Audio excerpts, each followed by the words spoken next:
And that's us live. Well, good evening, Mr. Erekose. How are you this evening? Hanging in there. You're hanging in there. Good. I'm hanging in there. Yeah, hanging in there. That's good to know. Taking it easy for the rest of us, are you? Hanging in there like a shaking chorizo.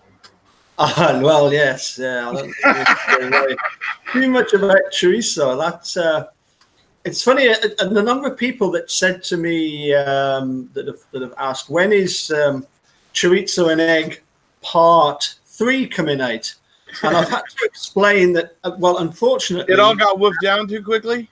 Yeah, we haven't. But it just the evidence just disappeared. You know, it just went. It was. I would say it was pretty good. I would. Yeah, fair enough. It was good. I'm glad you liked it. Yeah, I'd have it again. I love it. Like I said, that was a treat to wake up to on Saturday mornings in my house, to smell my dad. To smell it already in the air when I wake up. My dad's in there cooking it. Oh my God! It's like, oh, chorizo and egg, yes. If it was that or my mom made biscuits and gravy. Oh my Lord. I mean, I used to love her biscuits and gravy, so it'd be one of those two things. Oh man, dude, it was on. Well, I think there was one morning that I missed the biscuits and gravy. Was that the day? Was that on the Sunday? When late Sunday morning when we went to Nina. Yeah. We hung around as much as we could. I mean, we hung around till like 10:30 or whatever. But Linda was a little slow moving that morning, so she didn't. Hey, well, in fairness, I'm surprised you were moving at all. Personally, I am very surprised I wasn't moving at all. I remember. Can you remember everybody pointing out the sun beginning to rise over Lake Michigan? Yes. Can you remember that? It was beautiful, wasn't it? That like shard. Pardon?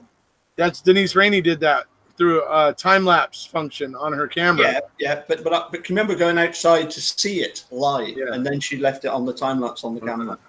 Right. Yeah. She Denise has got a lot to answer for because she's got rather a lot of footage. Always rolling. Yes. Would you like to explain what happened on Saturday after the rally? In terms of? Well, we went to all I can say, folks, party. Is fireball. Yes. Fireball, and also this was the interest. Jameson, folks. I was, Yes, you did. I mean, I like Big Red. I chew Big Red sometimes and everything, but I don't know. I prefer the Jameson. It seemed a little classier. And if you remember, there was also some other whiskey that was going around, and it was like a it was it's a famous mate, but it was the apple version of it, wasn't it? Oh, you're talking about the Jim Beam apple, sour apple, or whatever. Oh yeah, that was good. I mean, I was just drinking that neat, and the Fireball. And also, it was you get the filling station between like the courthouse and where the Baymont is. As you go over the bridge that lifts up. Yes. Yeah, and then you turn right, and there's a filling station just on your left, something like Sitgo. Sitgo, is that it? Might be. It sounds. Yeah. Well, they had this can of two. I bought 2 cans of beer to celebrate, right? And I kid you not, they are 25 fluid ounces each. Yep. They are. Those are called tall boys, my friend. Yes, it's called the big one. It's called Hurricane High Gravity. You know what? I'm pretty good at drinking beer when he says, "I like them cold and tall." Yes. Go on, buddy. That's what he's talking about. And who is it that sings that? Rodney Currington. Yeah, that was good. I mean, well, did we not sing that on the way to and from Nina? We may have at one point. And then we had all the other Stacey songs going. And then you said, "No, get out of the way. I need my sat nav." We were also listening to Bart Baker's parody of Thrift Shop by Macklemore. You know, hey. Yeah, that's good. So first of all, there's a reason why there was hijinks going on between say 2:30 and 4:30 on basically the early hours of Sunday morning, and it was totally alcohol fueled. So anything that you see me do, just remember it wasn't really me. You know, that wasn't really me. Sure. Hey, I'll tell you what. You were damn entertaining. You actually, I mean, even though you were clearly, intoxicated and having quite a bit of fun, you're actually still pretty well in control. You never went belly up or face. You never went face first or anything. You stayed on your feet the entire time, teaching Allie to dance, and it was. So you were just drunk enough that it was hilarious as hell, and not too drunk so that you embarrassed yourself. I mean, you were straddling that line perfectly. It was an amazing thing to watch, really. I don't know if you realise, but it was actually you helped me share that Hurricane high gravity. Oh yeah. Did you not realise that? I know I was drinking some stuff with you. But, I poured you. But when you asked me what I wanted, I was like, I'll take the Jameson. But we just started off on the beer, and we started off with the Milwaukee Best. Oh yes, and that's good. But you want about there's a Milwaukee Best. Milwaukee's Best is like, yeah. Anyway, good. Is it good? It's okay, I guess. Little old wine drinker Eunice. She goes by the alcohol percentage. She always turns to what the wine is, has a look to see what the percentage is. I'm sure most people are, aren't they? And I remember that was around about the 6.5%. But you were saying that the light is even stronger.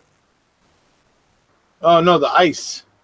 So if you get like ice. the Milwaukee's Best Ice or like the natural brand beer, you get natural ice. Those are more like a 6.5 to a 7. If you get malt liquor tends to go to 8, between 8 and like 9.5 or so, somewhere in that area. And then wine should always be somewhere up in the area of like 13 to like 16%. Yeah. What I could have done with is, and we'll do this next time, is when we go to Manitowoc, we'll go to that Wiggly Piggly shop, which is right at that blue. Wiggly. What did I say? Wiggly Piggly. You had it backwards.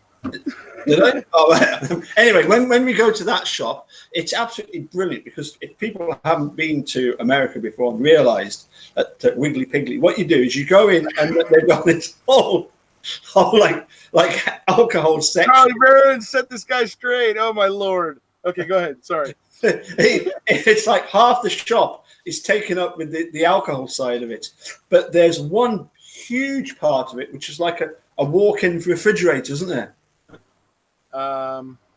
There's like a whole refrigerated bit that you walk into and you go. I didn't go into the Piggly Wiggly while I was there, so you should have done.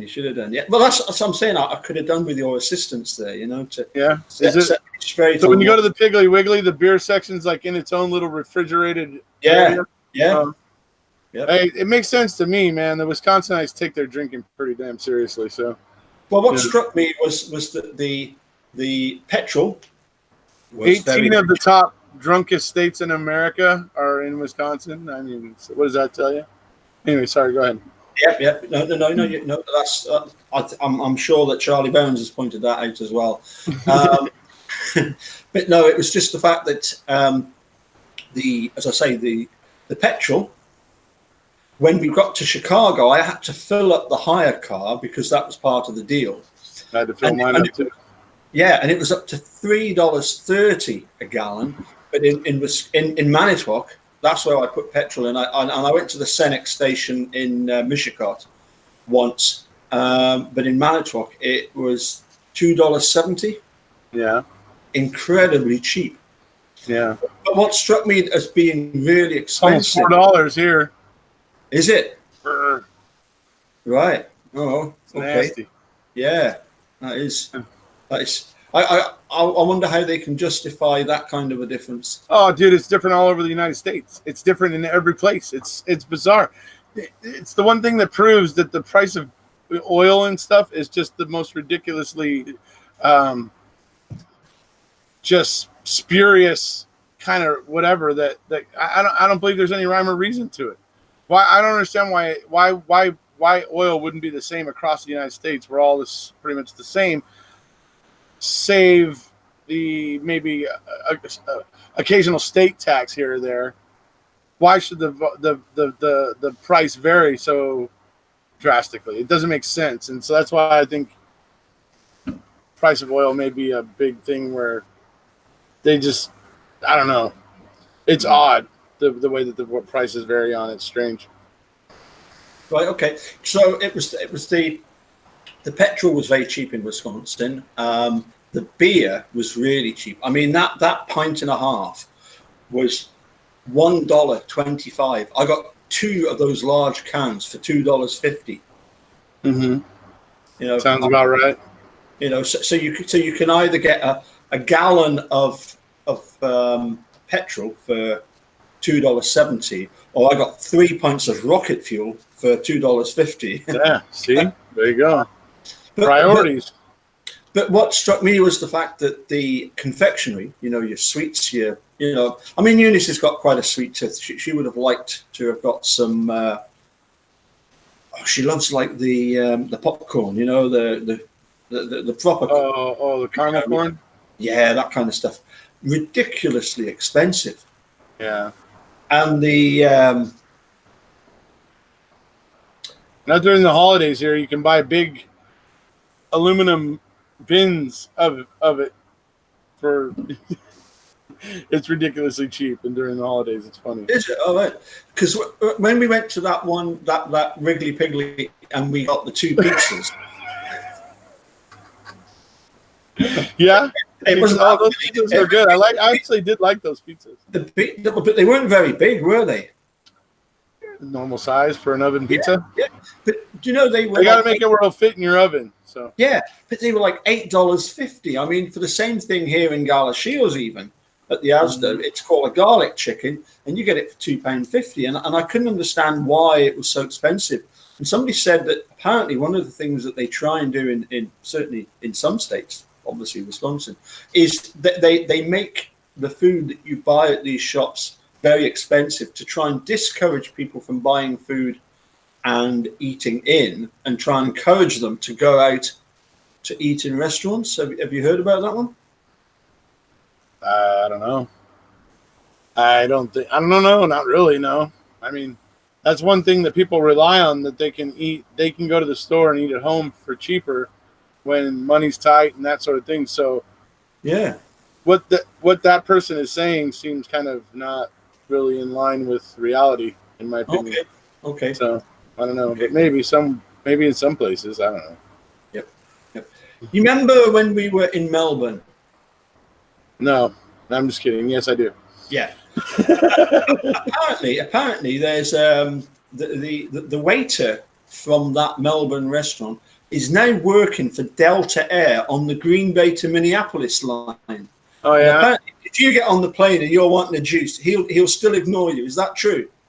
Yeah, I guess so. I know I didn't get a drink on that one. You didn't get a drink on that one either, did you? No. But you fell asleep. waiting for the drink cart, and then eventually I fell asleep. You know, I nodded off, and I woke up, and suddenly everybody around me had like a little snack and then something to drink, and I'm just like, oh, trying to flag somebody down. They don't give a crap. Never fly Delta. The friendly skies are a bunch of crap. So well, anyway. I must admit, we weren't terrible. I like American. Yeah. I like United. American and United are solid. I like them. Yeah. We had Flybe, and we weren't very impressed with the fact that. And Eunice says, okay, fair enough. They did send me a few emails to say, make sure that your hand luggage is cabin size, but the cabin size that we managed to get our suitcases in with United and all the other airlines we'd ever flown with, it was too big to go in Flybe. So they then at the gate, about to get on the plane, they then charged like £50 each suitcase to put it in the hole there and then. Yeah. I thought that was a bit of a rip-off. They said, oh, well, what we could do is we could book you in on the next flight down. And we were like, no, because we had a problem of we were going to the wrong airport anyway. I don't know if you heard about this. When we flew down from Edinburgh, we flew to London, but Heathrow is one side of London. The City of London airport is actually in the Docklands area. Oh. So we had to then try and get from one side of London across to the other using the tubes and everything in rush hour. Amazingly, it worked very well, which for the London tubes is particularly impressive because I've only ever heard people moan about it. I've been riding the train to work recently to cut down on transportation costs, and it's pretty nice too because the train doesn't get stuck in traffic. And I get to it's fun to be on that train and just be sailing by all the cars that are just stuck standing still. And so it's kind of funny. And I've been doing it because it's been helping me save a little bit of cash because I pay $100 a month for a 30-day period on the train. Whereas if you ride it every day, it ends up being something like probably $300 or $400 if you pay for it like day by day. So I was probably spending well over $250 a month on gas, maybe even a little more than that, and so by doing this for a little while, I'm just going to be banking some money. I'm going to try and get a new car and do some things and, just try to upgrade a little bit. And as Jordan Peterson would say, clean up my own room a bit and try to get things, more stable. I know I've been doing a lot this year and been kind of flying by the seat of my pants all over the world. And so I want to kind of bring it all together, get a little under control and, and kind of get things kind of nailed down, kind of on the home front a little bit better before I start looking to jump off again. So, so that's where I'm at. So it's one of those things I'm doing to do that. Yeah. So would you say it's definitely worth people getting on the train? Get on the train. I'm gonna have to get some footage of the green line for Stacy so you can use in videos. Yeah. Which brings me on to my next thing. You called it was it outtakes and bloopers? Oh, the part when I was singing Something Going On. Yeah. I didn't think it was bad at all, dude. There's a couple points where I was like out of sync and like even from my ears, I was like, "Oh wow, dude." Yeah. But if you compare it with "God Save Our Ears," I reckon you have come on. See, I might have been having a mini stroke. I think you're just getting better and better, dude. Maybe I was having a mini stroke when I was singing "God Save the Queen." Maybe that explains why. So there you go. Are you suggesting you weren't really taking it that seriously? I don't know. I feel like I was taking Something Going On very seriously, and it still came out sounding like that. So I'm not. I don't know. I don't think that's what I'm suggesting, actually. Well, I know for a fact that Stacey definitely wants to put you as one of his backing vocals on his next tour. Yeah, I'll be there. Yeah. Yeah, and me and Ali are going to be his dancers. Yeah, there you go. Yeah. The backup dancers. Well, I thought actually that worked out quite well. I thought we were quite good at the dancing, and what I quite enjoy is, yes, we could have done all of those dances to traditional tunes. I mean, I remember in one bit you're having a laugh at me because I'm typing in on YouTube Paul, and it gets to CA, and then it comes up as Capaldi, and you're really shocked. Yeah. You're really shocked that my name comes up at Paul Cap. No, I was actually surprised that you had to get all the way to Cap. I figured it would come up like at CA or C. I mean, but I can imagine there's a lot of Pauls. So yeah, Yeah. So anyway, it was. Erekose is kind of unique, so there's not a lot of them out there. So. No, there certainly aren't. nah. But as I say, we could have done the dancing to traditional tunes, but I really like the idea of using popular songs or chart songs, completely different genre of music, and you can still Kaylee dance to them. It's all it is. It's dance moves, Yeah. Sure. Sharon said she loves my Gangnam Style. Yeah, that was good. Yeah, that was good. That was good. What's the parody of that one? There's a parody. It's another Bart Baker parody, but it's called it's Gangnam Style, but it's Hot Dog Gangnam Style because he has that whatever little blurb he says before he says Gangnam Style, and so Bart just runs with that, and he acts like he's saying hot dog. And so as they're dancing in the video, they're doing like Gangnam Style, but he's like swinging around this little bag with a hot dog in it. And anyway, it's just that one's kind of funny too because he's making fun of the guy. Like the song opens up, he's like, "I'm in this stable because horses make me horny." And that was the line. That was the line. It's like, oh my god, dude, that's Bart Baker. Bart Baker's pretty irreverent.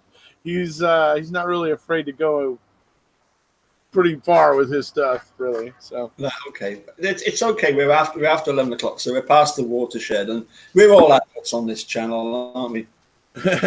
Yeah.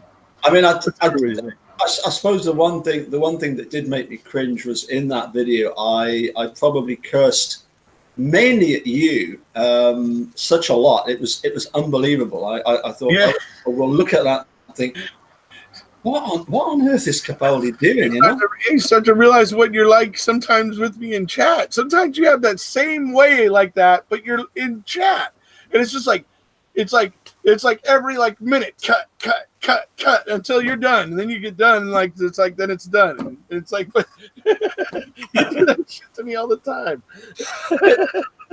I think there's also it's funny because when I first started giving you stick, even you at times you were like, "Whoa, I'm sorry, I've offended you," sort of thing, And I'm like, "Come on, dude, give it back." Yeah, that was probably because I was having issues. Had some friends at the time that I'd kind of, lost touch with, and I think that's what you're talking about was that period. So I was I was a bit introspective at the time, so that's probably why. Yeah. So. No, I mean the thing is that well, I mean, as I say, I kind of treat you as my as my little brother, and I mean, as I say, I've not got a brother myself. I've got sisters, but I've not got a brother. But you're my wee brother. You're the one that's going to take all the SH1T that I can possibly send. I'm sorry. Hold on a second. You're okay. I was reading somebody's comment, but I don't understand it. So go ahead. Sorry, say that again. No. What does the comment say? What does the comment say? It was, well, that's what Crockett is asking. I know this is about rally. I have a question that may have been asked already. Where did the wooden post and rail come from that leant against Teresa's car? Okay, so it's asking where did the tree branches that were leaning against Teresa's car come from? Apparently from those trees that were around there. Is what I think. Pretty sure because there's a lot of trees around there. Well, I mean, who knows where they came from? Presumably, yeah, somebody just found a load of rubbish that was nearby and just put them on. I mean, I've certainly heard that one of the reasons why they put a load of stuff over the raft was so that when they did the flyby, that they wouldn't see the raft. Well, maybe that, and also, I mean, think about all that crap piled on that car. It made it stick out like a sore thumb. Yeah, made it so that it would be impossible for the searcher that came in there to miss it. That's really the honest truth of it. They try to say cleverly hidden. See, the idea, Wisconsin's idea in this case of cleverly hidden is mind-boggling to me. So, and this is one more case of it. To think that was cleverly hidden is mind-boggling. It was sticking out like a sore thumb kind of a scenario.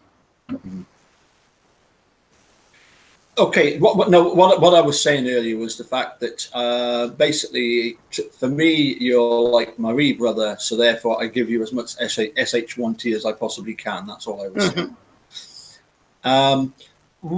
What did impress me, because I've never been to a Stacey concert live, so we had the pleasure of that. And in fairness, the sound, and I said this to Stacey afterwards, for the second half, I was actually sat right at the back where Pete and Laurie had been sat. And I was sat right at the back, so I wanted to hear if the sound was actually carrying that far, and it was.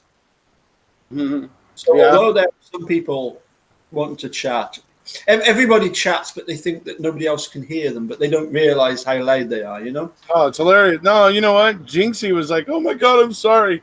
I just loved Stacey's reaction in the video. He's like, oh, some of these songs came together kind of quick and whatever, and all of a sudden you hear Jinxie, like laughing her head off, right? And then Stacey like looks up and he smiles and he's like, well, it's not that funny. But I thought his whole chat and patter was excellent. You know, he's got great banter between songs. That's why I recorded the last time he went live. He has now deleted it, but I still have his performance. I still have it recorded, and I put it in. I throw it into videos at the end and stuff. I'll throw one of the songs in at the end of a video here and there. But it's brilliant. He has good banter between songs. He's really good. He's a rock on tour. I said that while we were in there, and you can hear it in the video. He really is. He's a rock on tour. He's a storyteller. Yeah. You know, so. Anyway, I did send the link to him, and he did reply back straight away and said he's very sorry, but, you know, he was going to, you know, hoping that he might have been able to come and join us, but he's back on the farm and he's having to tend to the cattle. So, yeah, you know, he'll be kicking around somewhere. So, unfortunately, he can't manage it. I'm not too sure about Mark. He was on his way back to Nina, then he's got to go to Manitowoc, so he's still in Wisconsin. So if his phone was down to 7%, so if he can get back and charged up, then he might pop in and say hi later on. So yeah, great chat, great banter and patter from Stacey. Highlights of the rally for me, one of them was the fact that some of the women were getting quite cold on the day of the rally, weren't they? You know, and so I had the pleasure of getting the car. Especially when it started raining.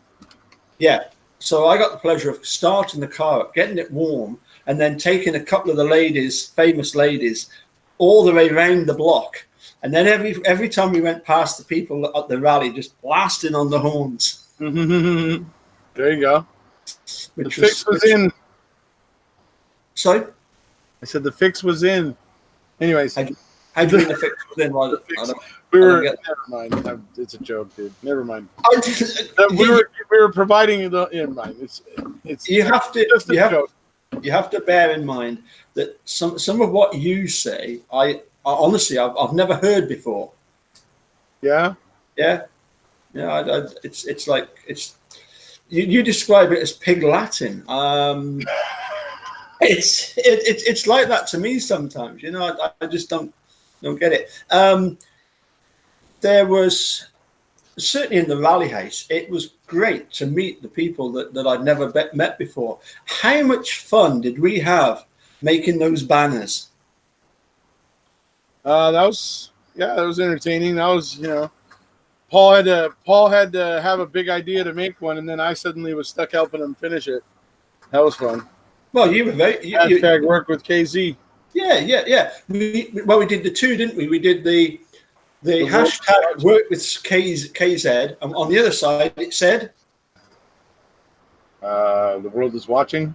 No, that was Mark that came up with it. He had two of them, didn't he? Yeah. What did the other side say, Paul? Come on, dude. You helped. Remember what the other side said now. Get on the train. Ah, there you go. Get on the train. Yeah. I'm surprised you couldn't remember that. So that was a big highlight for me. What's so funny I now? remember Finn's 80 More Things that was made by Denise. That was pretty stunning. Yes. I remember that. Yeah. Yeah. And then on the first day there, on the Thursday, we actually arrived in. What did we? Yeah, we arrived on the Thursday morning. I was still working. Yeah.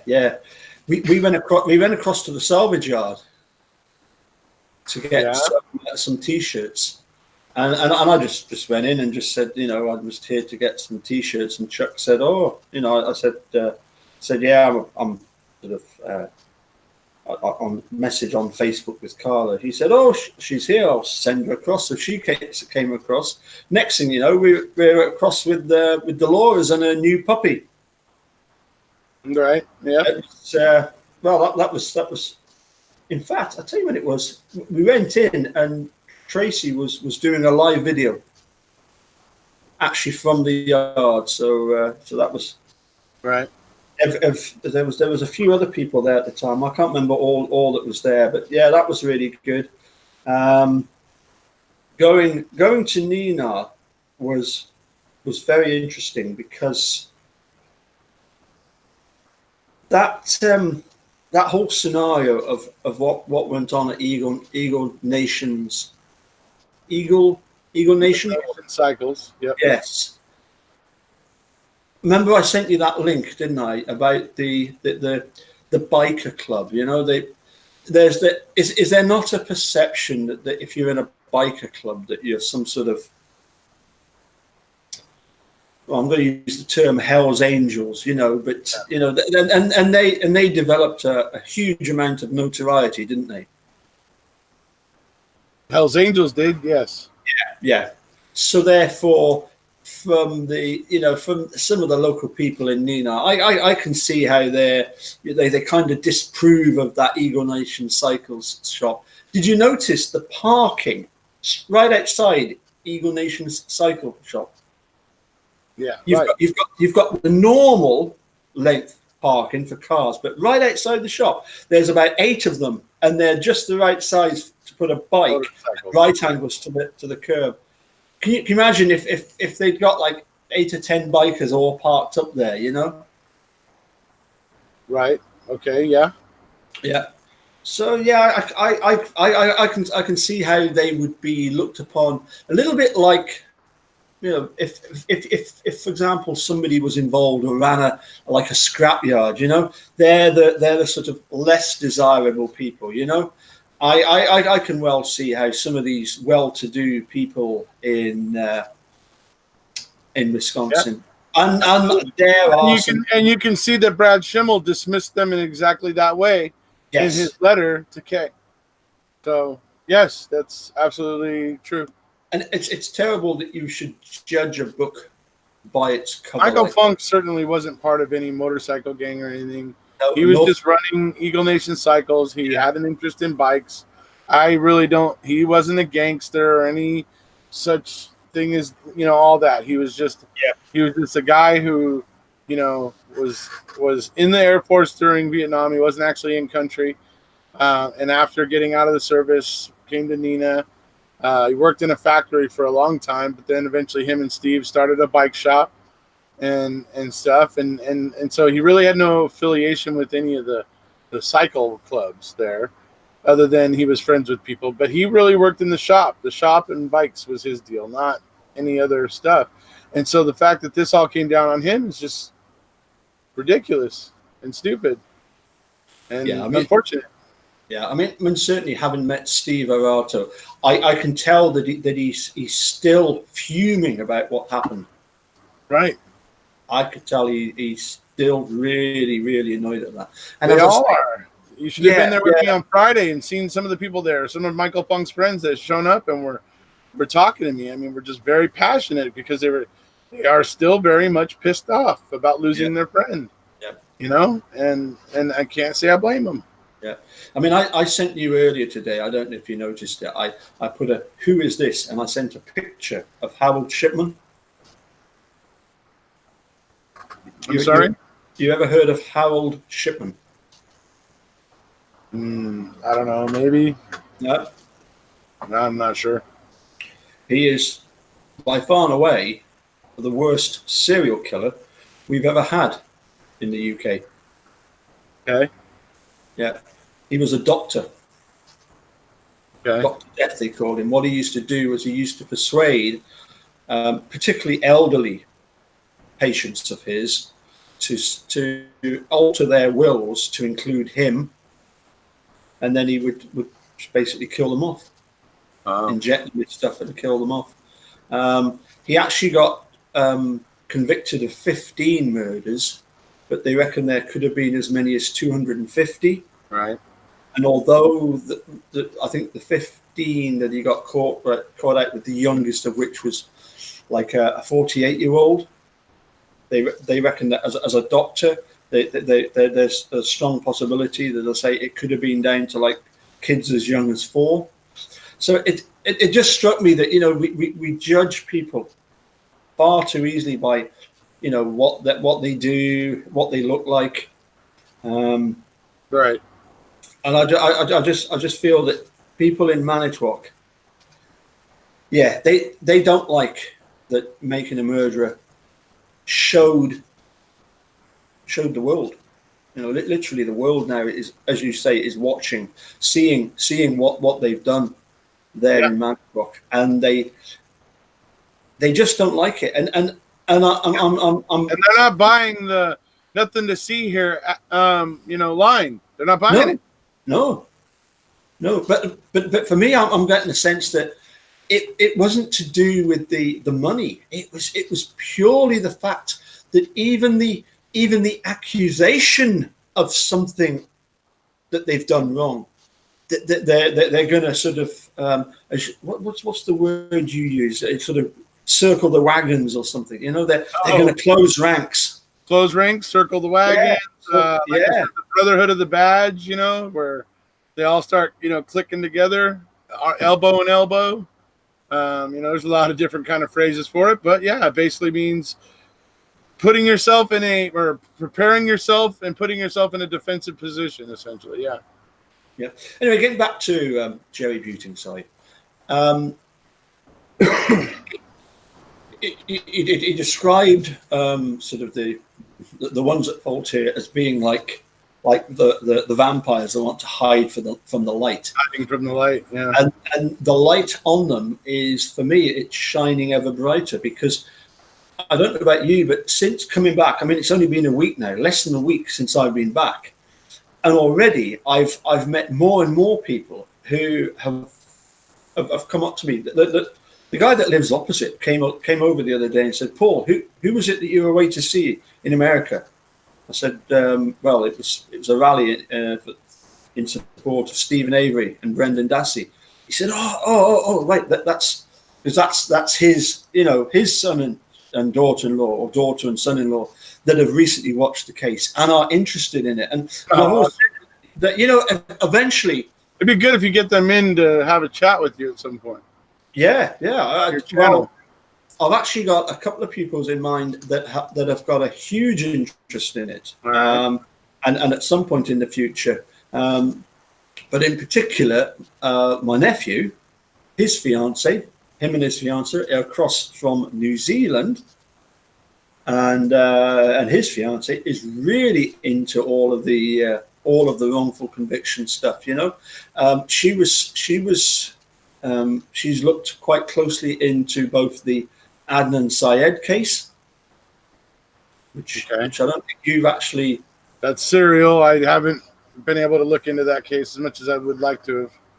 Well, I think at this point, I will get to it at some point. Yeah, I think if you just go and look on Sky Atlantic or whatever the equivalent is over there in America. Well, it must be. Is there a channel called Atlantic? Not that I can think of.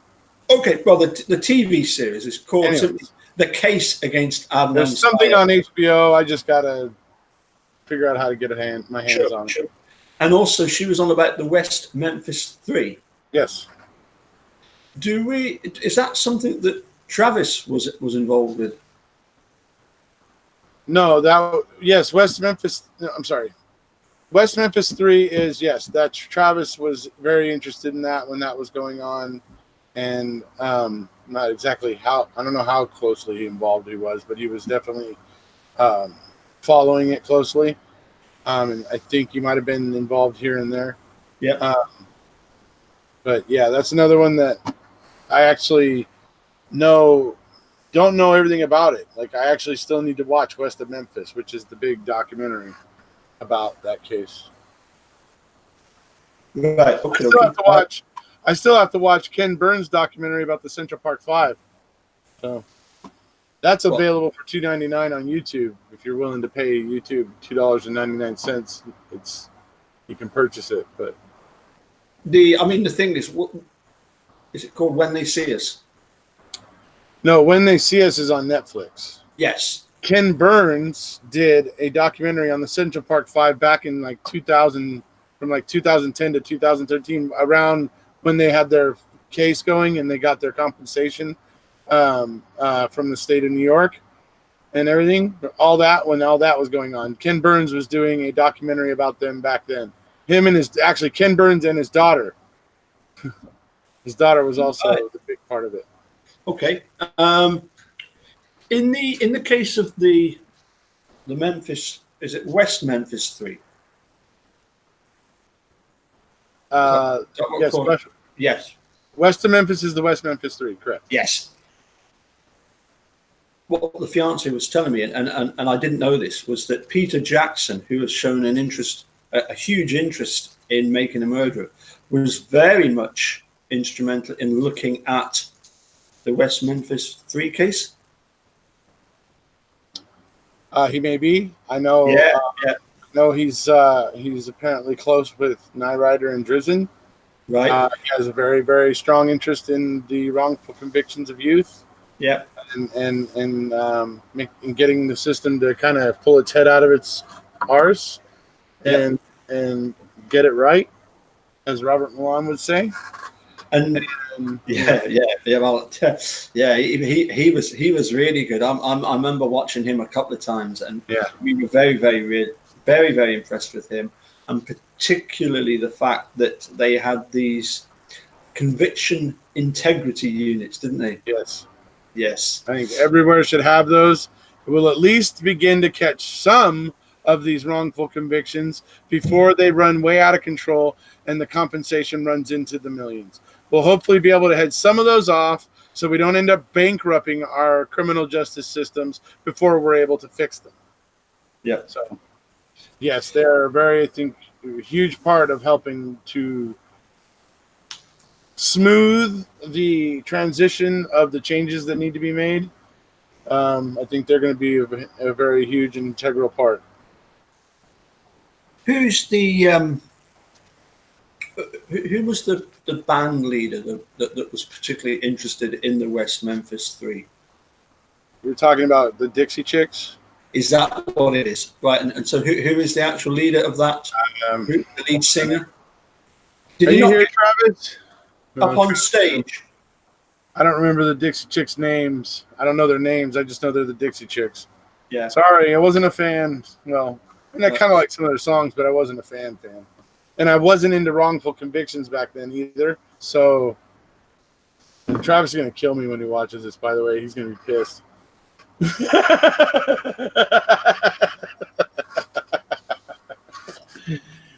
I like that. C'est la vie.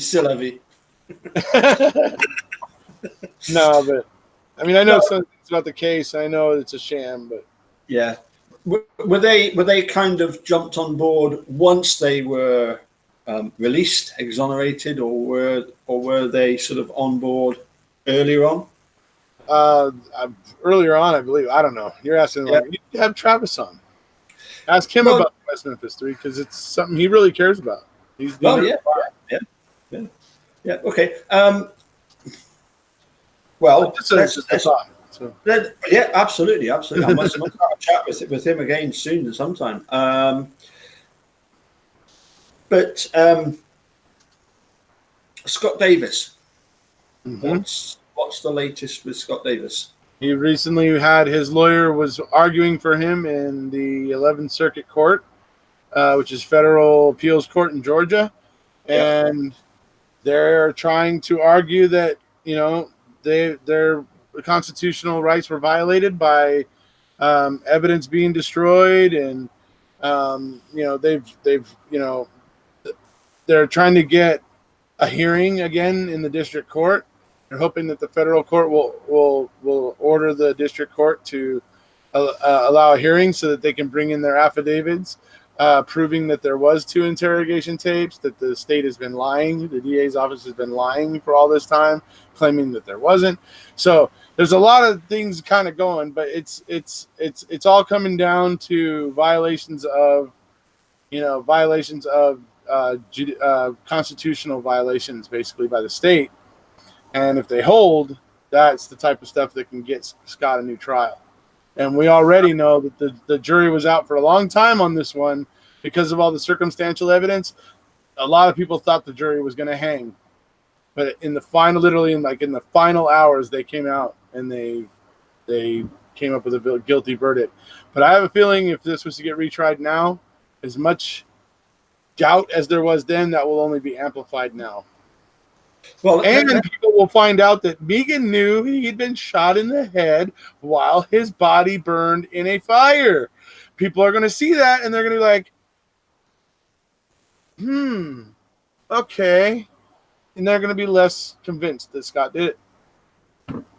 That's just going to be the way it goes. Now, Megan's going to be over in Australia whining to YouTube every time I upload a video about her or about this case, and getting my videos, deactivated or blocked in Australia, right? So she'll just keep doing that from Australia, but she won't, and she'll never have to take any credit or any responsibility. But that's what should be getting asked in the end with Scott Davis. Why does Megan know, and why is Megan sharing the information that, Scott, sorry, not Scott, but David Coffin had been shot in the head while his body burned in a fire. These are things, this is a logical question that needs answering, because until it has a answer that is satisfying, it looks like the wrong man is sitting in jail for something that Megan did. Mm-hmm. And then you have the fact, folks, that I know the last call on David Coffin's telephone, was to another lady, not Megan. It wasn't Megan. And he was very keen on this girl. Mm-hmm. So, if I'm looking at this, and this is not an accusation or whatever, this is just a kind of taking a tiptoe through the tulips here.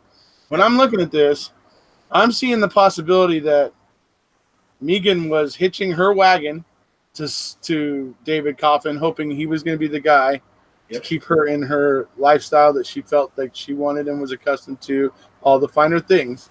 Yep. But then all of a sudden walks in to go Christmas tree shopping with him that day, and here's him leaving a message for some other girl and talking all the lovey-dovey, whoop, whoop, whoop, all that to another girl. And then all of a sudden he ends up with a shotgun, or a bullet hole in his head, not shotgun, but a bullet hole in his head.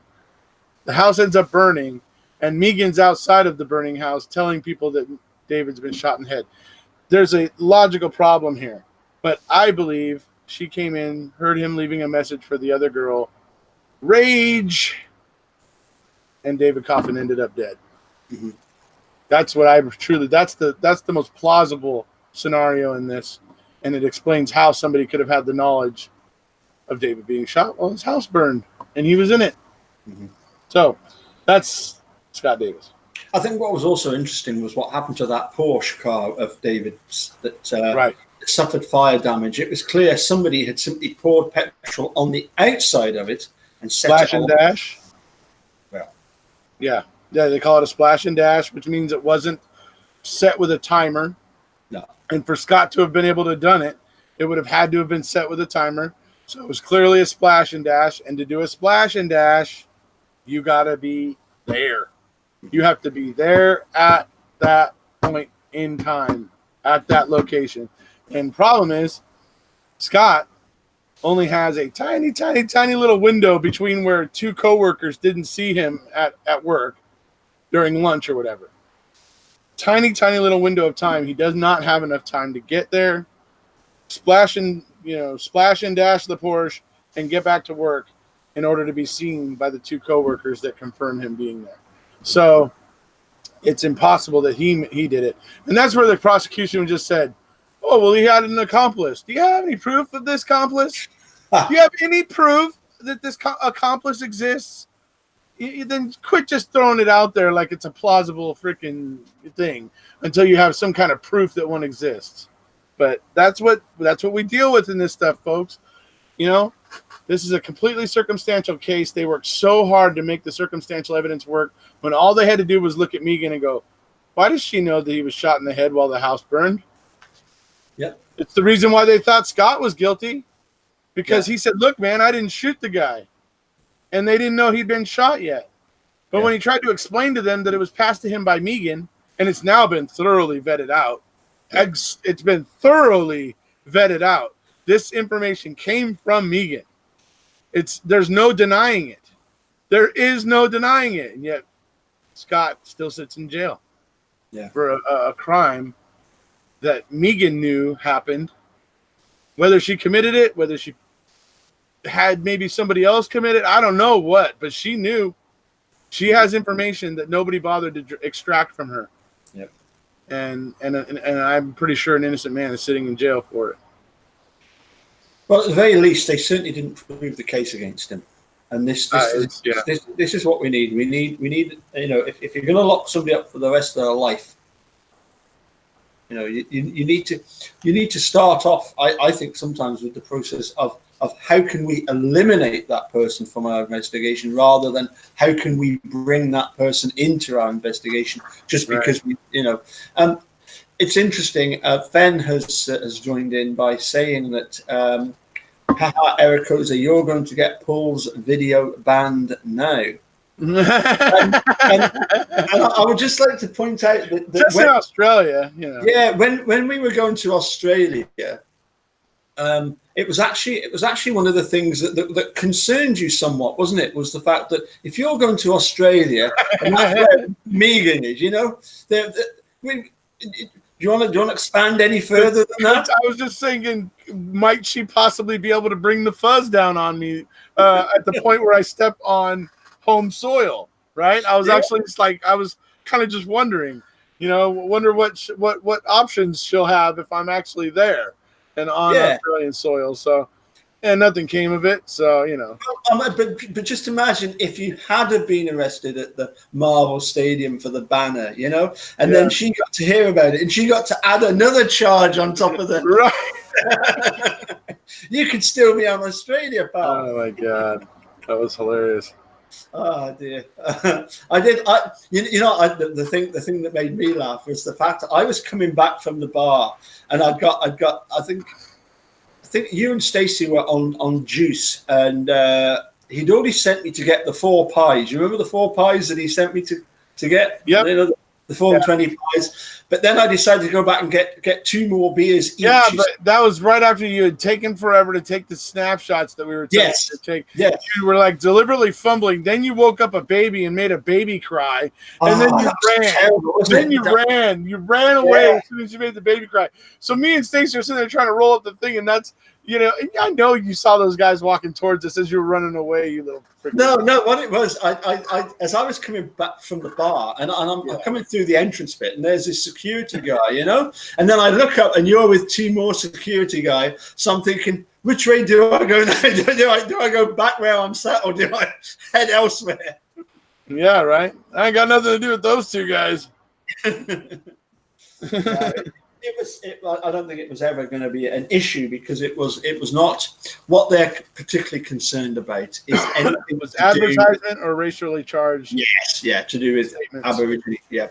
Or messages. So no, I don't think there was ever going to be a problem. And in fact, one of the guys did Stacey they didn't stop them from shutting us down in Melbourne.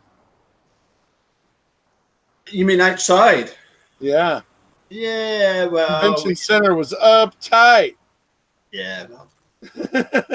Listen, we enjoyed ourselves at the Enmore, if you remember. After the show at Enmore, and even in the foyer bit, you remember all the people that came up to get the photograph. I did kind of enjoy more of the Freedom More over at the Duke yeah. I thought that was really cool. Yeah, I did. I did enjoy that more, but I think the show was better in Melbourne. It's like, you know. I'm glad I saw both. I'll put it that way. Yes, yeah, absolutely. Sorry, I'm a bit confused. A bit of an ignoramus when it comes to this. 7th Circuit, 11th Circuit. Is that simply because of different states? It's different groupings of states. So 7th Circuit is basically like up in the, the northern, middle United States, where it's like Illinois, Wisconsin, and right. grouping of states. The 11th Circuit is down more by Georgia, so it's like Georgia, North Carolina, maybe even Florida, where they're all in one circuit or whatever. So right. They split the country up into circuits like that. So yeah. Yeah, because that's what confused me. I'm thinking, blimey, you've got 11 different circuits of course throughout America, but no. What you're saying is that each area. So somewhere there will be a first circuit, there'll be a second. Yes, but they're all the same. They've all got presumably. Well, at the 7th, there was only 7 judges, but there should have been. Was there 11? There should have been, but one retired and one. Yeah, said that he'd got a conflict of interest, and he would have been on Brendan's side. I think everybody that would have been on Brendan's side, they all started to disappear, didn't they? So yeah, the reason why that's happening, Paul, is that while for a long time we've had a Congress that was actively fighting the executive branch, so the president has found it impossible to appoint judges, and so we've had federal court judge openings that weren't getting filled because the choices that the decision or the people the presidents were putting up were getting denied. Right. Over and over and over again. And so a lot of these, seats were going empty. Right.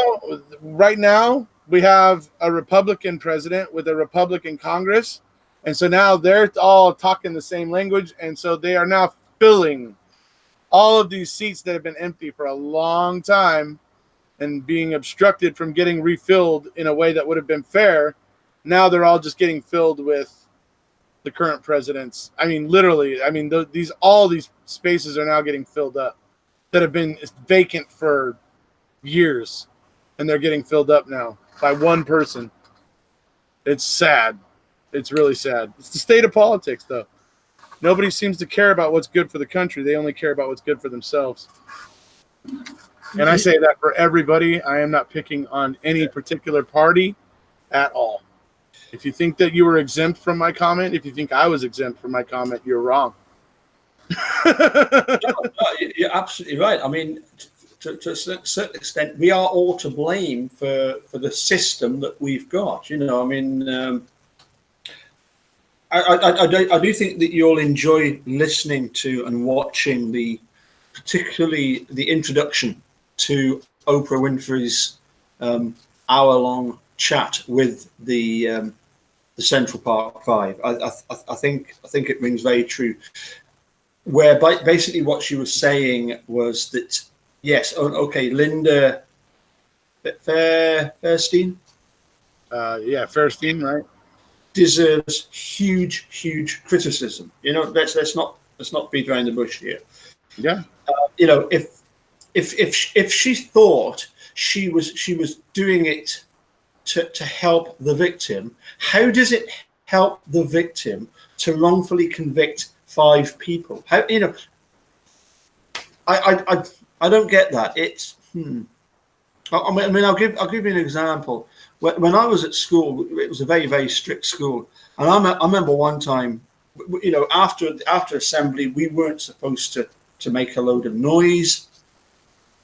And the dean of discipline just grabbed 5 people out, just at random, and took them off for the punishment, which was like the cane across the fingers. But really sore. And it's just so unfair. I mean, I felt really bad for the guys, because one of them was in the same class as me, and you could tell that he had really suffered because of what everybody had done. But what I'm saying is that just to pick out 5 people just because it was a heinous crime. Well, that's the thing. How does that help anybody? Yeah, that's the thing that sticks out to me. How the hell do you go doing something like that, adding more people? Oh, this doesn't fit. Oh, here we add more people. There, that's better. No. You saw the crime scene. It doesn't look like there was 7 people tramping around in that crime scene. So how the hell does adding more people fix the narrative? It doesn't. It's like, it should have been obvious in this case. It should have been obvious that they were making a mistake. It should have been absolutely obvious. And yeah, Linda Fairstein didn't want to know, because she wanted New Yorkers to believe she had nailed the person who hurt the Central Park jogger. It was important to her that New Yorkers believed that. I believe it was for nothing more than her own prestige. And excuse my ignorance, is she like the district attorney, and it was like an assistant district attorney that actually tried the case? I get the feeling her and that other lady were both assistants underneath that one guy. That one guy was the lead, or the head one. Yeah. I think those 2 were underneath him and of essentially equal. But that's why they both had to work it out together. The guy told them, I'll let you guys work it out. It's like they had to sit there on, equal grounds and work it out. Yeah. It took convincing, it took, whatever, and Yeah. The other woman was it Lederer?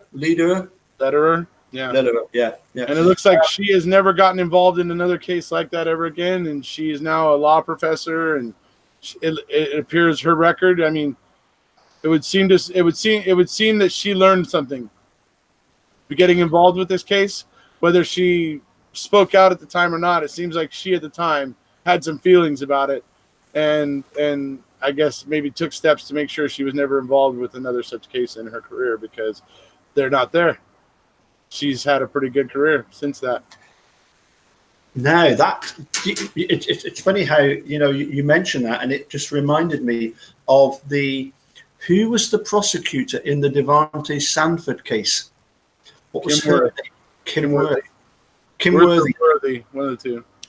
Again, I've actually looked up some of her work more recently, and again, I think she's somebody that's actually learned by that mistake, because I think she's actually been doing quite a bit of good recently. She has. Yeah. Remember, I sent you some stuff that she was. I'm sure that's what I read. Is she finally owning her own bullshit? Well, that's the thing, isn't it? It's how far are they willing to? For me, if she knows with Devontae Sanford getting more and more popular that she's going to continue to come more and more under fire. Yes. So, it's that point where they circle the wagons and think, okay, here, let's do something proactive. So how proactive is it? Is it? I mean, am I going to be impressed, or am I just going to sit there and go, yeah, this is pandering? Yeah. As I say, I did look at what was happening with her most recently, and she was doing, or let's say it appeared as if she was trying to do some good, but then who knows? Who knows, right? Hey, undoubtedly she's probably trying to counteract the bad press that is due her. Yeah, I mean, guess what, Kim? You made a complete pig's ear out of the Devontae Sanford case, and you had every opportunity to make sure you said it right 8 days after you did it, and you didn't do nothing. You're a complete douchebag. I'm sorry, but you are. I mean, you did that. You allowed that to happen, and you allowed that man to sit there for years and years when you knew and it was and the forensic evidence and the ballistics on the gun from the hitman who came in and admitted. I mean, you're a despicable human being that you were able to allow that to happen at all. Mm-hmm. So live with it. Yeah, a little bit like over there in Wisconsin, the sheriff's department have been exposed badly. The legal system has been exposed badly because of Making a Murderer. For me, they had two options once Making a Murderer came out. Either it was to do the right thing and say, oh, we need to look at this because clearly there's something gone wrong here.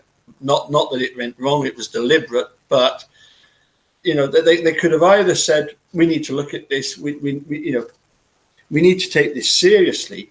But what are we finding? That they're just trying to sweep it all under the carpet. What are we finding? We're finding a judge who, as you pointed out earlier, one of Kathleen Zellner's tweets was, she's in an impossible position. Right. Would you like to explain that further for us? So, it's just funny. We were all wondering, when's Judge Suk gonna, when's she gonna decide? When's she gonna issue her decision? When, right? Everybody's wondering. Everyone wants the next step, right? Because otherwise, everybody wants something new to follow, right? So it's like, okay. But Kathleen Zellner tweeted a while back. She said, well, you got to think about it this way. The judge has to craft this decision that is going to somehow deny all the claims that we're making, but that is also written in such a way that it won't be immediately batted right back in her face by the Court of Appeals. Yep. So this is a very difficult task, to write this decision in such a way that it won't be just immediately spiked right back into her face by the Court of Appeals. So that's a very interesting way Casey put it. And that's essentially where Judge Suk is. She has, if she's going to deny the seriousness of these claims flatly, without any hearing, without nothing, if she's just going to say there is no merit here whatsoever, she better have every flippin' T crossed, every I dotted, every duck in its row. It's going to have to be the most flawless, piece of legal artistry that's ever freaking been written, because the state has clearly destroyed evidence and tried to hide the fact that they did it all the way. Even now, they're still trying to hide it. Even now, okay? In their recent decision, they kept talking about the hip bone. The hip bone is the one bone that was declared as partial human.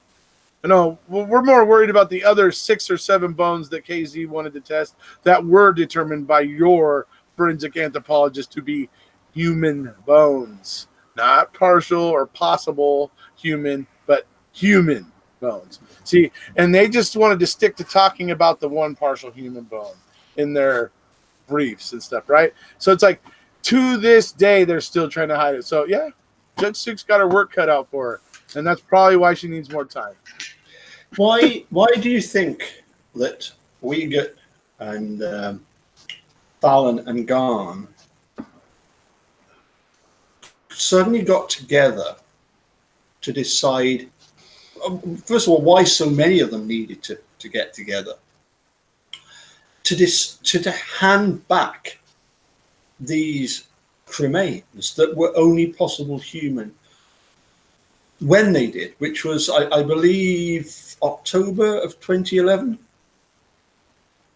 when the decision by the Wisconsin Supreme Court not to hear Steve's case was made in the December of 2011. I think September, whatever it was. It was 2011 though, yeah. Yeah. So just after Steve's, his appeal had been denied. Brendan's was still kind of warming up though. His wasn't until 2013. But yeah, they gave these bones back using Leslie Eisenberg's report to give these bones back, and they tried to hide it. They did not hand over what they were doing. They did not hand over the reports about it to Stephen's lawyers. They did not ask Stephen's lawyers if they could give them back the way they did, and that's part of Wisconsin statute. They're supposed to do that. Yeah, it's that's Wisconsin, and the fact that they didn't tell them, then tried to hide that they did it, in the hopes that it wouldn't be discovered. Mm-hmm. Okay, you see what's happening, folks. You know that that's done on purpose, and that's all the state. I know they want to try to, if they can find some way to blame their hiding ledgers and hiding, investigation reports. If they can find somehow a way to say that that's Zellner's fault, they will. They will. They'll try. But fact of the matter is, it's their own damn fault. They're in the boat that they're in because of their decisions and what they've done. And they can continue to try to blame everybody else and claim Zellner's wasting everybody's time and blah, blah, blah. No, it's you that's wasting everybody's time because you have been dishonest and you have hidden things and you are, making us drag all this stuff out. It's you, Wisconsin. Yeah. It's you. Yeah, it's. I mean, there's this whole business of Tom Fallon taking a sabbatical. I honestly think that he it's really hit him hard. The fact that he has been proven to be the sly what's-it that he was. Yeah. Now, I mean, yeah. What are you going to do now? Obviously. The courts may end up possibly thinking, okay, no big deal here, but still, he looks like a slime ball, and many people think he does, and he can't deny it. He was there; it's documented. He did it. He can try to deny it, but people are just gonna be like, "Yeah, your denials are hollow, dude." Because look, here you are. Look, there you are. You're there. You did it. Absolutely. Yeah. What I don't always quite understand is, did they do it?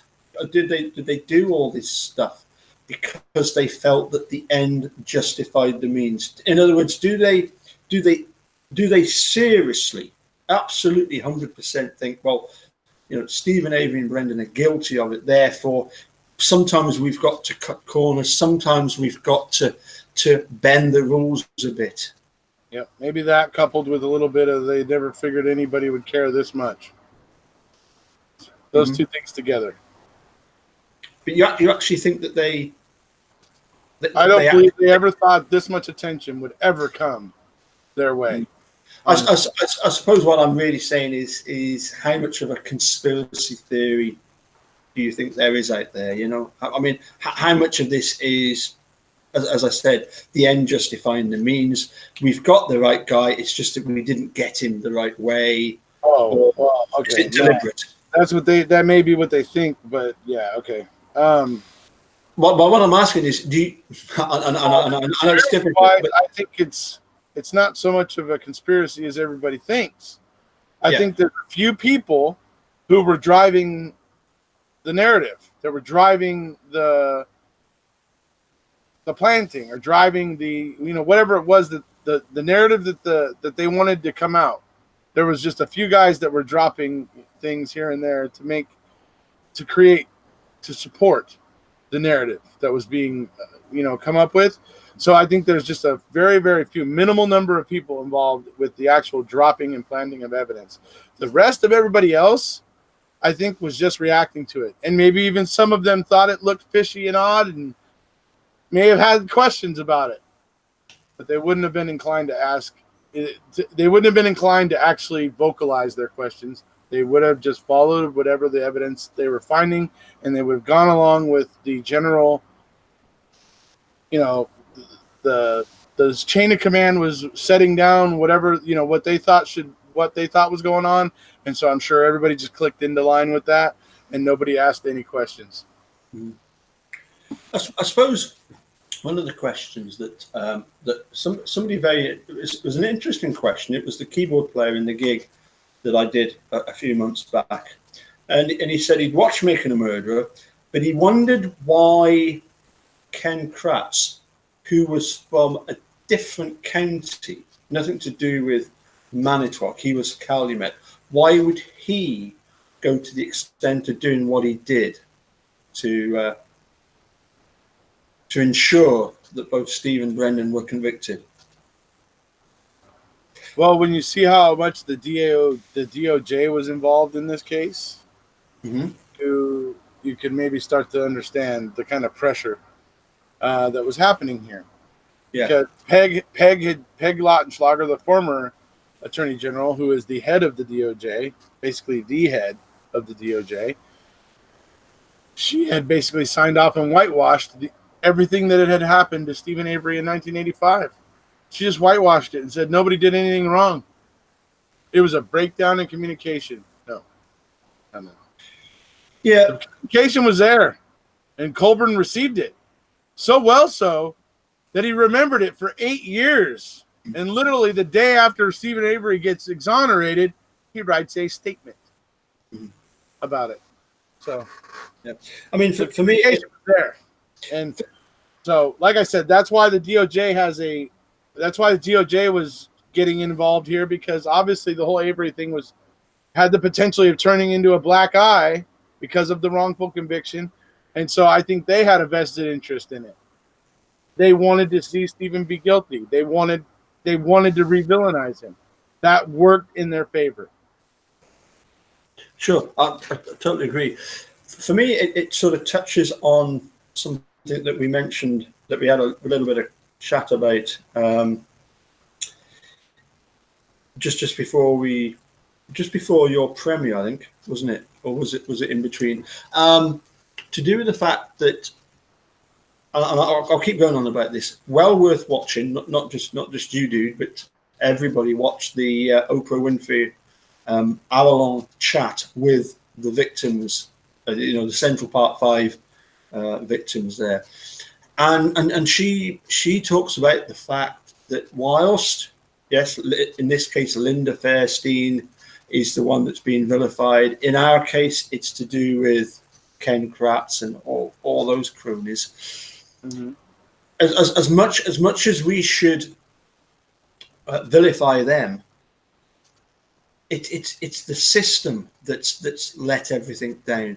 It's the system that's allowed this kind of corruption to go on. Yes. A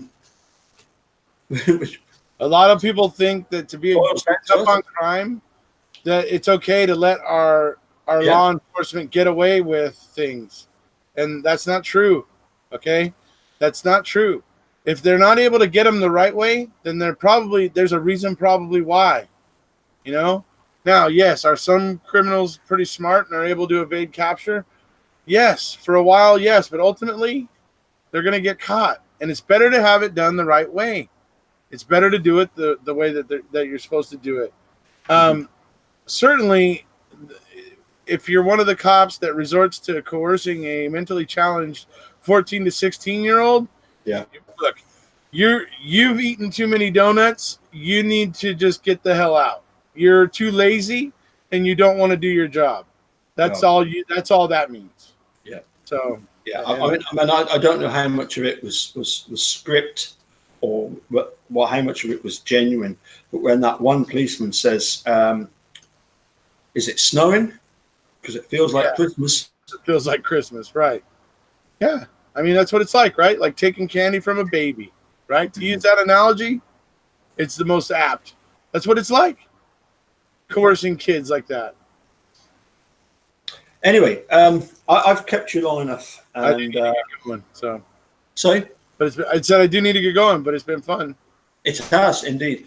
I've got a huge apology. Oh. To you. Oh, yeah? Yeah. All right.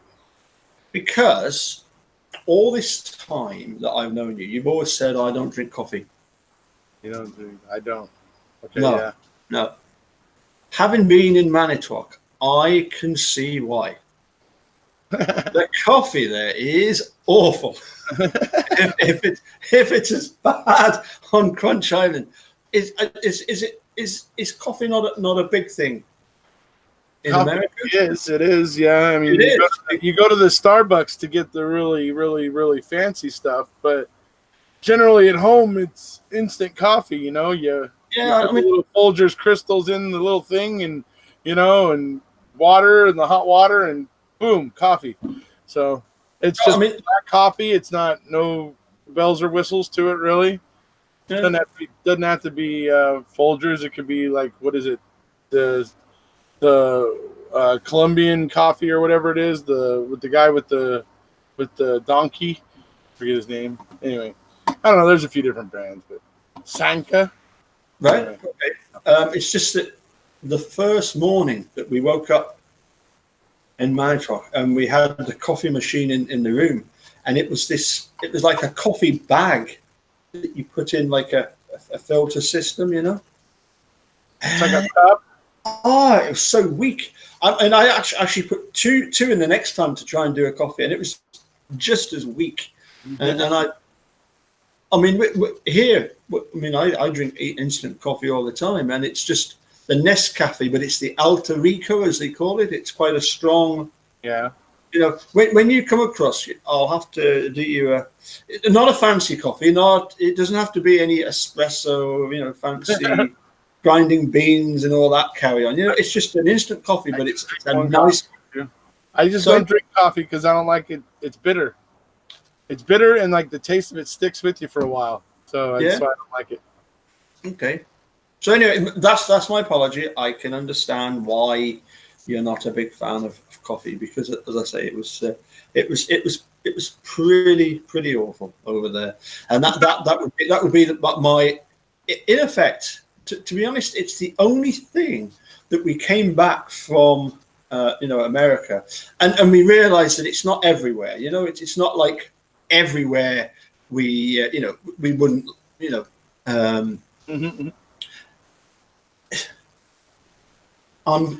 I think that because Eunice was more keen on finding coffee, and of course we made it at the house, and the stuff we made at the house was very good. There was even some left the next day that I heated up in the microwave, and that was nice. That was the proper, sort of made in the coffee pot, right? Fancy coffee. Yeah, that was good.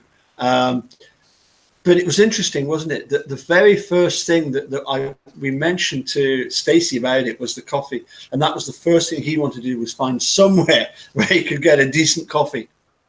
Yeah. I didn't see that part, but no doubt. I remember the way you guys were for coffee in Australia, so I don't doubt it. Yeah. Anyway, enough of apologizing to you, because it doesn't happen very often. But I thought, yeah.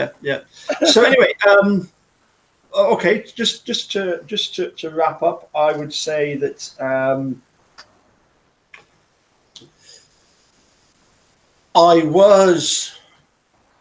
You said to me last year. You said to me after you'd been at Manitowoc. You said, Paul, you must come across to Manitowoc. So I decided to go. And is that what happened? Okay. Say. I'm sorry. Go ahead. No. What were you going to say? I was going to say it was more like you were very, very sorry that you had missed out on the fun market. Yeah, absolutely. You had decided that you were not going to miss it again. Absolutely. Yeah. I would agree with that. Yes, it was. Yeah, absolutely. Like everybody else out there, you should feel the same way. If you don't want to miss it again, you better be there next year. Well, yeah, I would, and definitely. Did I enjoy? Did Eunice and I enjoy ourselves in Wisconsin? Absolutely. Would we recommend other people to go there? Yes. Next year, is it going to be a rally or is it going to be a celebration? It's a toss-up, folks. Could it be a toss-up? It could be either. Yeah. It's a coin flip.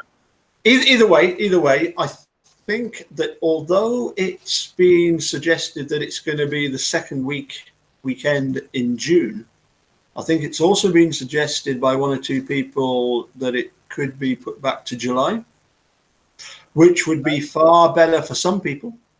I think it would be. I think I know one person I'm friends with complains every year because it's just bad for her the weekend that it falls on. Yep. So, yep. If it moved a month, but then again, that might be a problem for certain other people who are already used to coming. So, you always got that give and take, right? Yeah. So. Well, anyway, I think it's useful to start planning ahead and to start saving up. What? Yeah. Sorry. What I'm really thinking about doing, and quite keen on the idea. Have you heard of Route 66? Yes. Yeah. Who hasn't? where it goes from California to Illinois. Mm-hmm. Yeah. Yeah. And I believe that California is where Crunch Island is. Yeah. Basically. No, Crunchberry Vineyards are a little closer to you. Anyway. I don't think so. Anyway, I'm telling you, Crunchberry Vineyards. Don't forget. Don't let this guy haver at you. Here we go. Crunchberry Vineyards. Remember, it's over in Scotland. This guy will try to tell you all kinds of haverings, but yeah. And did you bring back Captain Crunch? I did not. Oh, that. Yes. Yes, I did, but I don't have it yet because I had to let Julie bring it.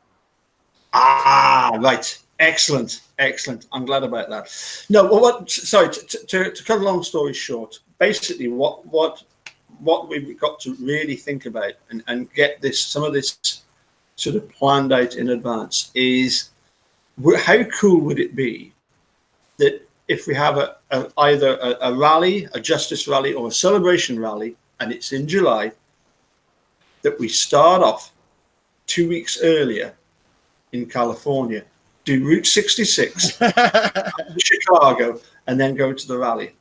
Probably have Don Ethan and the Justice Mobile following along. Well, that's what I'm thinking. To be honest, do you know how many miles it is from basically? It's Los Angeles. I'm going to guess that it is 1,700 miles. Oh, well, from Los Angeles to Chicago is just short of you go on Route 66. It's just sort of 2,500 miles. No. So in other words, if you're doing on average, say 150, 160, 170 miles a day, it's going to take you the 2 weeks, isn't it? 170 miles a day? Yeah. Yeah, you should probably try to get that number up. Well, to be honest, I haven't done the maths yet. But, well, you can do, generally on those highways, you can do, the speed limit's usually 65 or 70. You can generally do 75, or so. Yeah. So if you drive for even just 6 hours a day, 6 times 75, you're looking at 150, 300, like 450 miles, right? So, if you look at it that way. So, and that's only driving 6 hours, giving yourself some time to screw around at night and, whatever, and have fun along the way. Mm-hmm. Absolutely. I mean, to put it into context, the route that from Chicago to Manitowoc is 150 miles. And I mean, right. we did that in like 3.5 hours. So, if you're looking at maybe doing, 250 miles a day, what's 7 days of that? 1,750. You've got another 750 to go. Okay, so we're looking at doing, probably we need to do about, if we did it in a week, we would need to do like 300 miles a day, wouldn't we? Well, in 4 hours driving, it'll get you 300 a day. Because if you do, like I said, if you average about 75 an hour, so 75 and 75 is 150. Yeah. So if you do 150 plus 150, that's 300 miles, 4 hours, 75 4 times, right? So that's 300 miles. So you have to drive for at least 4 hours a day to get you 300 miles, and then you'd have time to screw around. Yeah. I mean, I think that's doable because it's not as if we're doing it because of the fact that we want to spend loads of time doing Route 66 because we want to get to Chicago to get to Manitowoc. Right. And it'll be a chance to meet people along the way and that sort of thing, right? Yeah. Yeah. Not a bad idea. Well, we'll just throw it out there and see. Stacy, right? Get on the route. Anyway. Yeah, absolutely. Dude, those backing vocals are coming on really well. All we really need is for you to listen to some of my dance instructions, and then we'll really get you up to speed. Sure, the Gay Gordons, right? Yeah.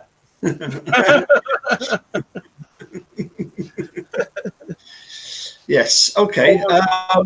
Yes. Sharon says that you're going to want us to do 500 miles. Uh-oh. Yes. Yeah. Absolutely. Yes. And if Ava. Anyway.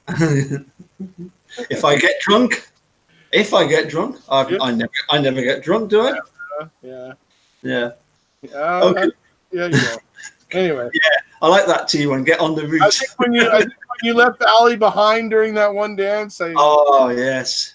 I think you betrayed yourself on that one. I think you sometimes get drunk. I think I was horribly drunk, and even at 10:30 the next morning, I was still horribly drunk. Yeah. And it took till well into, I mean, literally Sunday night. We went with Mark to a few places, and he said it was about 9:30. He said, "Oh, do you want to go for a drink?" And I said, "Oh, Mark, I'm really sorry. I am absolutely whacked, you know." Yeah. You know, so, and I felt bad because, you know, he'd taken the time to show us places, you know, but right. It was just I couldn't do it. I really needed to get back and get relaxed, because we left by 8 o'clock the next morning to get to Chicago for 12 o'clock, because we had to hand in the car then, and we got back with quarter an hour to spare, and we stopped for about half an hour at Sheboygan, Port Washington, if you know where Port Washington is, and we stopped at a Subway, and I've never been to a Subway before, and that was really good. I really enjoyed the sandwich. I had the breakfast sandwich, whatever it was.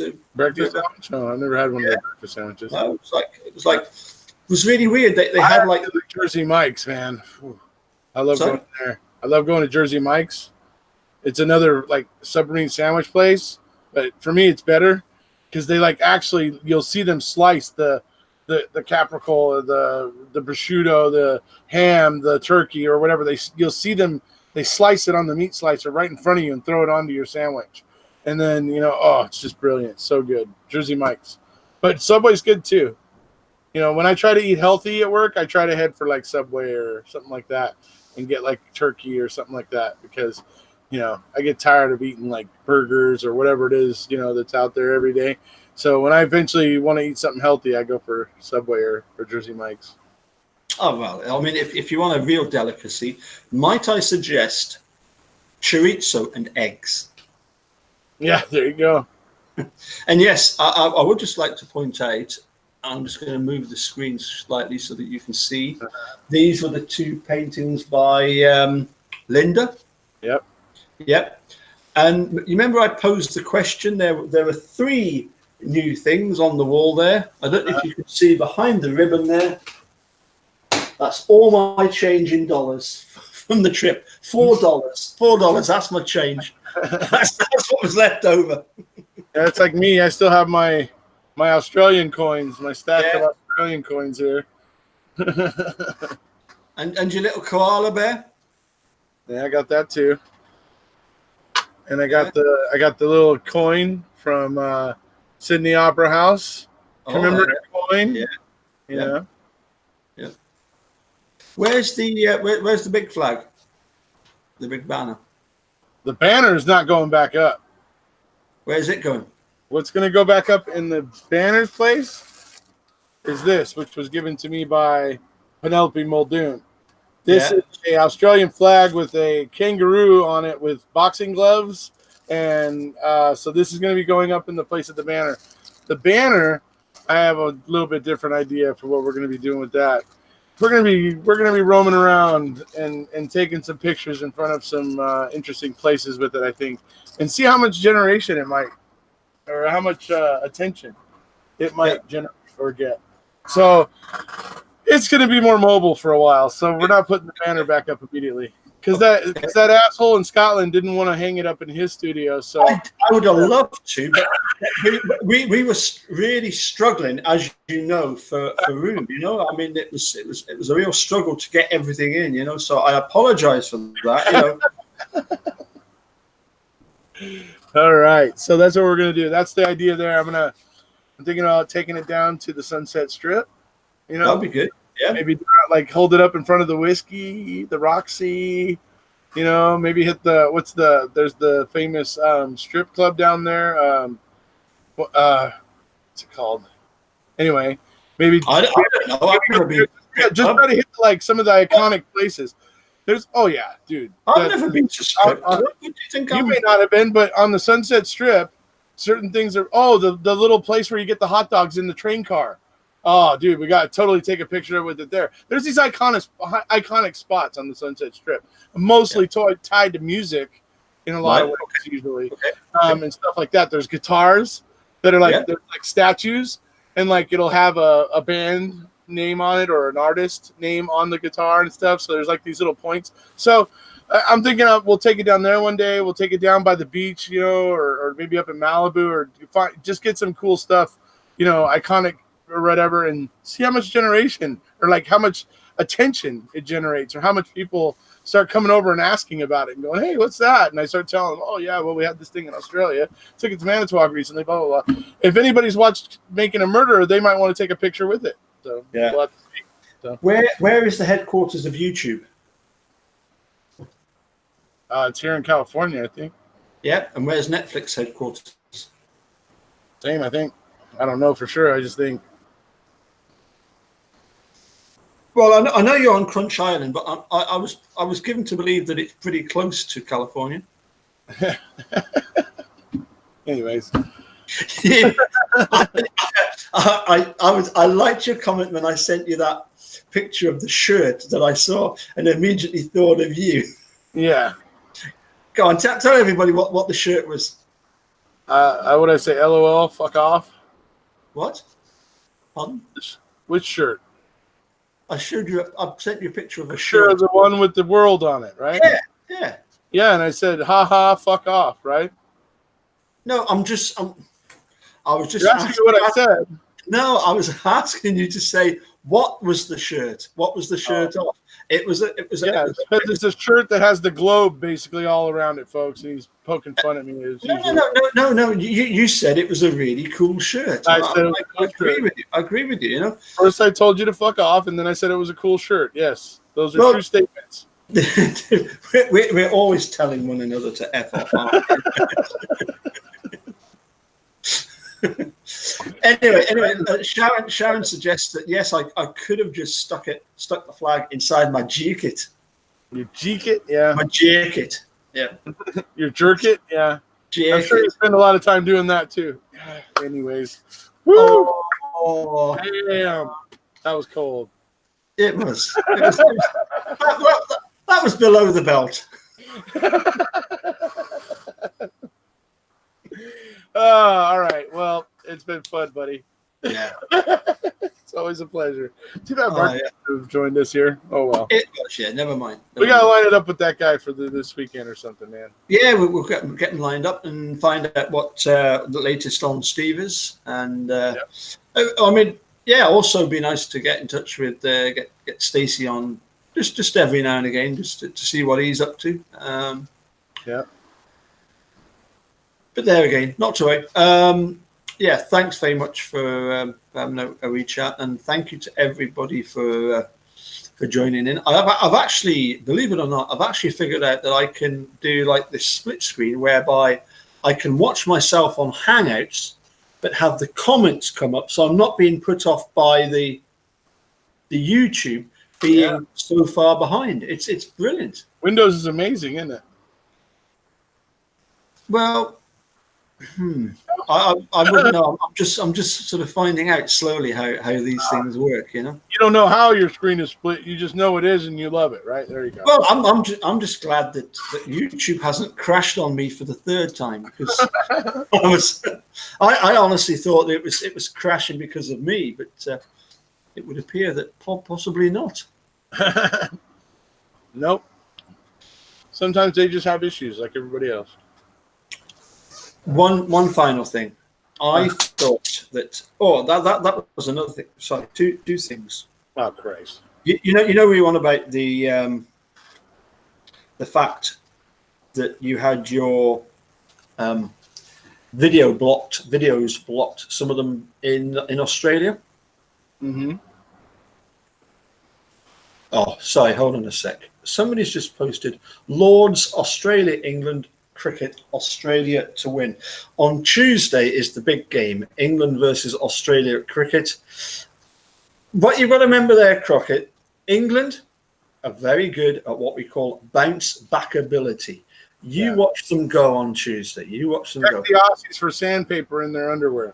Yeah, exactly. I like that, dude.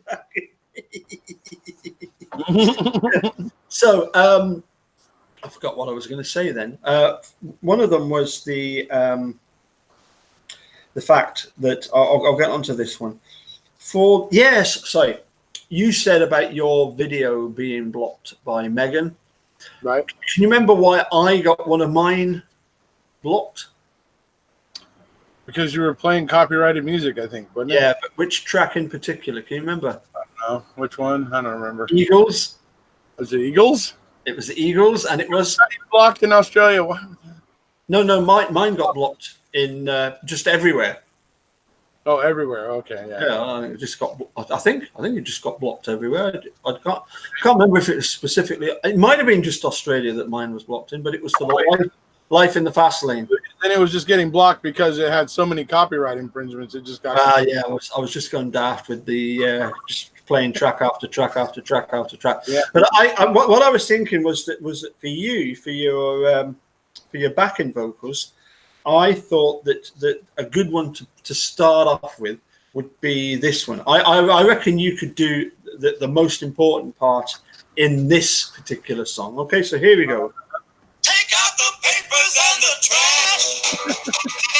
Take it yeah. No, not that bit. If you don't stir that kitchen